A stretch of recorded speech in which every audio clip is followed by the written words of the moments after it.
niyə biz 10 gün qabaqdan başlamışıq? Niyə dünəndən hələ 10 gün sonra şəhid olacaq insanların xatirəsini, onların anım gününü yad eləyirik? Cavab budur ki, Kərbəla elə Məhərrəmin birindən başlamışdı.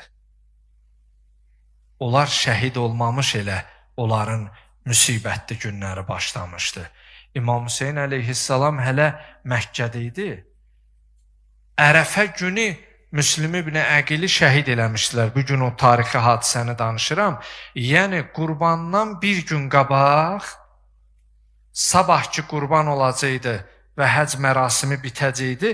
Həc mərasiminin bir gün bitməsinə qalmış İmam Hüseyin əleyhissalam həcci tərk eləyir. Məkkədən çıxır, Kərbəlaya gəlir. İmam Hüseyin əleyhissalamın da Kərbəlaya çatması bu axşam və sabahdır. Yəni Məhərrəmliyin 3-cü, biz sabah o mövzuya toxunacaq. Burada suallar yaranır. Axı Məkkədən gələndə İmam Hüseyin əleyhissalam Mədinədən getmişdi. Ziyarətdə olan hacılarımız, ümrə ziyarətində olanlar bilir. Məkkədən Mədinəyə gəlib sonra İraqa keçirsəm, Məkkə, Mədinə Səudiyyə Ərəbistanın ərazisidir.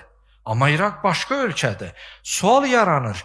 İmam Hüseyin əleyhissalam niyə Mədinəyə gəlmədi? Niyə Nəcəfə gəlmədi? Kufiyə niyə getdi, Kərbəlaya çıxdı? Bilirsinizmi niyə? Çünki imamın qabağını kəsmişdilər. Mədinəyə buraxmadılar. Cəddi Rəsulullahın şəhərinə buraxmadılar. Atası Əli ibn Əbi Talibin yanına buraxmadılar.